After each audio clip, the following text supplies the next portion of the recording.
So I frequently get asked to do a tour of my shrimp tanks to show you guys what I've got and talk about how I look after them. So in this video, that's exactly what I'm going to do. Hello friends, welcome back to the channel. If you're new here, my name is Richard and I'm a shrimp keeper based in the UK. So why don't we start with the orange rili shrimp in the top tank. So I've had these shrimp for probably 2 or 3 months. I originally bought a group of 10. I went into my local store and they just had 10 in the tank. So I took them all. I brought them home, introduced them to the tank. Unfortunately, within a day or two, I lost one, which is unfortunate, but it does happen. The other 9 are doing superb. Now this is a fairly simple setup. This is a non-filtered tank. I don't filter these shrimp at all. On the base, I've just got a coarse gravel that I picked up from a local garden centre.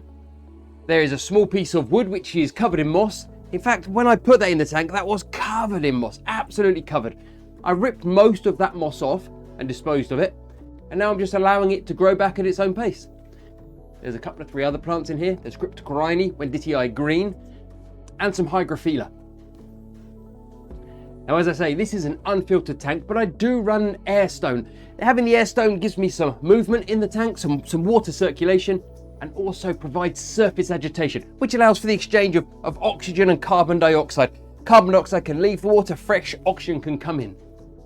So there are 9 shrimp in this tank, and I had originally thought all 9 were female. I thought I could see eggs developing inside all 9, which is a bit of a disaster, because obviously you can't breed if you've got 9 females. However, I'm happy to admit when I was wrong. I was clearly wrong, because now at least 2 of them are buried. That means at least one of the shrimp I identified as being a female must be a male. This is my first venture into rili shrimp. I've always had solid colour shrimp in the past, so I'm really looking forward to seeing what babies they throw out and any variations in the colours I get. So next to the orange rili shrimp is my pea puffer tank. Now I keep 3 pea puffers in here, even though it's only a 7.5 gallon tank, and that's quite a small tank for 3 pea puffers, but I can get away with it because I've absolutely packed it out with rocks and plants. Providing each of the puffers has a space it can call its own and it can get away from its more aggressive siblings, they work out absolutely fine. Now I also have some shrimp in here, and these were some culls that I took out of a tank, and it was really an experiment to see whether or not the pea puffers would eat the shrimp. Here's my findings. I believe the pea puffers do eat the baby shrimp. I never ever see a baby shrimp in there, but the adults are either A, too large, or B, too quick. So in my experience, can you keep cherry shrimp with pea puffers? In my experience, yes you can. Maybe my pea puffers just don't like the taste of cherry shrimp, but I've certainly found that it's working. As you can probably tell by this tank, I feed my pea puffers a lot of snails, and I also give them frozen bloodworm, frozen daphnia, frozen brine shrimp, whatever else I happen to have. They don't touch pellets. I've never got them onto Vibrobites or any flake or pellet food. I know others have, but I've not succeeded. Now this is one of my very few heated aquariums. I have a heater running in there, and I also run it on a hang-on back filter. The pea puffers are quite messy eaters, and they do produce a fair amount of waste for their size, so I wouldn't want to go unfiltered on this aquarium, but the little hang-on back does a smashing job. So next to the pea puffers, we have Brian the Betta, and he's a proper little character. Now, like most Bettas, he's really active, really inquisitive. He's constantly looking out for food. I think he would eat all day long if I allowed him to. I keep him unheated as well. He's just at the same temperature as the shrimp, which is my ambient room temperature, but I do filter him. He runs a small sponge filter in there. I find that works best. Now, I do keep with Brian a small colony of ram's horn snails. I am going to try some shrimp at some point. I want to try blue shrimp. I think he looked fabulous with some blue shrimp in there, but I need to have some shrimp I can put in and not worry if he does go gangbuster and start eating them. It does vary from Betta to Betta, your individual Betta's personality, as to whether or not they will be happy living with shrimp. Some live with shrimp, don't take any interest whatsoever. Others just go on a murder spree and will kill any shrimp that put in their tank. Just this week I've ordered myself some blue diamond Neocaridina shrimp, and once I have those in and settled and breeding, I shall remove some, put them in with Brian, and see how he goes. Now, like so many of my tanks, this one uses fluval stratum as the substrate, and I just use that because it's so easy to plant into. The roots of the plants just take so well. In Brian's tank, again, I've got Crayfish, Betta green, there's some hygrophila, there's some water sprite, and just down at the bottom here, I have a small amount of Crypt parva, which is a lovely, lovely little plant. Now, I do feed Brian 2 or 3 times a day, and he will have a mix of flake and pellet and frozen bloodworm or brine shrimp or daphnia or cyclops, whatever I happen to have on the go. Now, like so many Bettas, Brian is really active. You can really interact with him. And if you find yourself in a situation where you can only have one aquarium, a Betta is a great fish to go for, especially if that's a small aquarium. So, the final tank on the top row, up next to Brian, is the yellow Neocaridina shrimp. Now, I find yellow Neocaridina shrimp to be one of the hardest to keep because they just die for no apparent reason. Anybody who watched my How Many Can I Breed in a 100-Day Challenge video will know that they just kept dying. I lose more yellow shrimp than any other colour I keep. And it's not just this setup. It's not just the fact that I have this or that in that tank. Whatever tank I keep them in, I find they just appear to turn up their toes for no reason on a regular basis. I ran an experiment recently where I put half a dozen reds and half a dozen yellows into the same tank and kept them in they were in the same water, exactly the same conditions. And the yellows they just don't thrive. Whether that's my batch, whether that's yellows in general, well, the jury's out, but it's still an enjoyable tank to watch. One thing you will notice in here is I have sand as a substrate. I love using sand as a substrate, but it does show all of the dirt. I have no doubt there is just as much mulm in each of the other tanks, but you don't notice it against the gravel or against the stratum. Whereas the sand, it sits on top like a layer. It doesn't bother me particularly. The shrimp and the snails in there are constantly picking through it, looking for food. If I was that fussed, I would siphon it out, but as with all these tanks, I've stopped doing water changes, so I tend to just leave it be.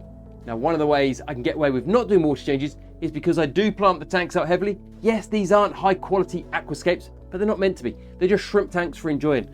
In this one up here, we've got plenty of Java moss. We've got water sprite, which I'm growing as a floating plant. And again, we've got the cryptocorynes, we've got some hygrophila in there. And much like my other shrimp tanks, I'm running this one on a sponge filter.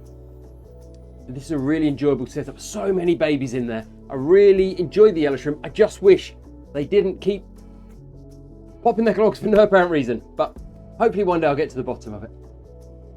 So on the middle row, starting on this side, we've got the black rose shrimp. This is one of the newest additions to my collection. Some of you may have remembered if you saw the setup video for this tank. I've got a custom under gravel filter just running in the back third. And then I've built in this small feeding dish a la a Shrimp Mania video.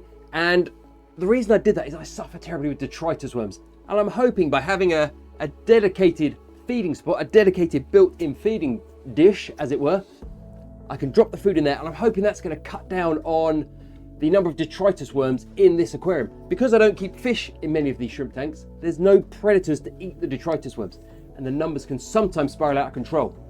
Although, I've just ordered myself some assassin snails. I was reading recently that assassin snails will eat detritus worms. So let's find out. I've ordered myself 10. I will spread them around my tanks. Let's see how they go. I'll report back and let you know. The other thing I've got in this tank that I haven't in the others is much of the midground is just a pile of rocks. And again, I was reading that when the female shrimp are ready to release their eggs, they look for somewhere like a good pile of rocks to deposit their eggs. According to the article I was reading, you get a higher number of babies from a tank with a pile of rocks than you do without. So let's see. These guys are approaching at the age where they'll be ready to start reproducing. And I hope to see some berry females soon. So I bought 10 black rose shrimp. Now, truth be told, about 7 are black as black can be, lovely. At least one of them I would describe as being chocolate, and 2 of them are definitely more on the blue side.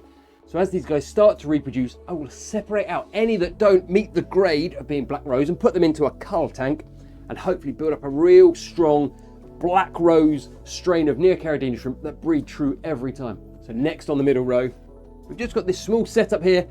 This is one I put together to show how you might go about selectively breeding. I took 10 or 12 of my deepest, darkest red cherry shrimp from my main colony, separated them out to demonstrate how you might go about reproducing or selectively breeding for a particular trait, whether that's colour or size or whatever it might be. It's been a good little tank. It's quite good fun. They've already had their first batch of babies. There's plenty of babies swimming around in there. It's a very simple tank. It's gravel, it's rock, it's a bit of Java moss, it's some floating plants, it's a sponge filter. There is nothing complex going on in this tank, but it shows that simplicity works absolutely fine for shrimp. Now, tomorrow I'm going to tear that tank down. I'm going to rescape it and prepare it for my blue diamond Neocaridina shrimp, which are hopefully due midweek. So I'm going to get that set up. I'll keep the filter ticking over so it's mature. I'll keep the rocks and the plants, so when I put them back in, they bring the biofilm back in with them. I should be able to put my blue diamond shrimp straight in there and they can just get on. It's going to be fabulous. So lastly, on my middle row, we have my main red cherry shrimp colony. And this is a 20-gallon tank, and as you can see, it's heavily planted. It's not scaped in any way. These plants all need trimming back, but I tend to just let them grow wild, because as they're growing, they're absorbing ammonia, nitrates. So aquarium plants are essentially nature's filter. They remove the excess nutrients, they remove the nitrates, etc. from the water, meaning that I can get away with not doing water changes. This tank just uses a simple sponge filter. It's not heated. It just has regular gravel as the substrate. And it's planted up with a couple of good clumps of Java moss, as well as some Cryptocorini, Wendetii green, some Hygrophila, and I'm fairly sure there's some Renekii pink in there as well. Keeping a colony of red cherry shrimp in a tank this size without any fish, without any predators, means the numbers do quickly increase. I suspect there are 300 or 400 red cherry shrimp in this tank, and this is great if you wanted to breed and sell shrimp for profit, because you start off with 10, 12, 15 shrimp. Make sure you've got no predators, make sure you've got no filter that can suck them up. Feed them well, keep the water clean, and you'll find the numbers will quickly swell. You start off with 10, 20, 40, 80. Before you know it, you've got several hundred in there. And once a month, you can be scooping out hundreds of shrimp and selling them either online or to your local store. It's a great way to pay for your hobby. So the final tank on today's tour is the 29-gallon on the bottom row.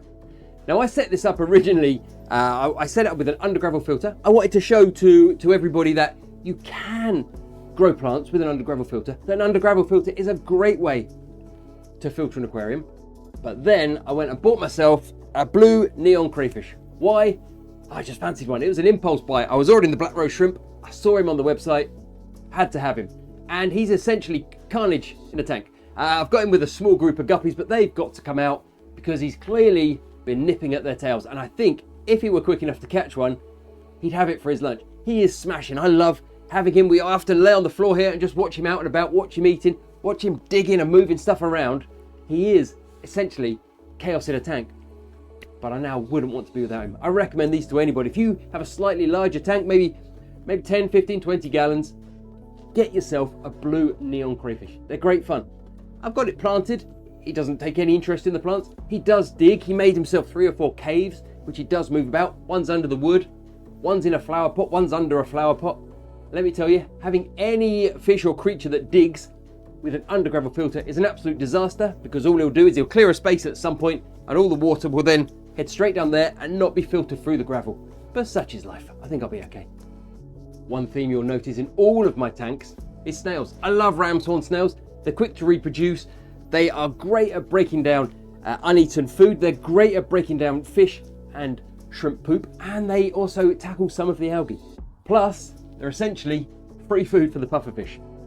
Now, when I was talking about my main colony of red cherry shrimp in the 20-gallon, I was saying how fabulous that kind of setup is to breed and sell your shrimp for profit. And whilst I no longer sell shrimp at all, if you want to know how I did and how much money I made, you should watch this video next.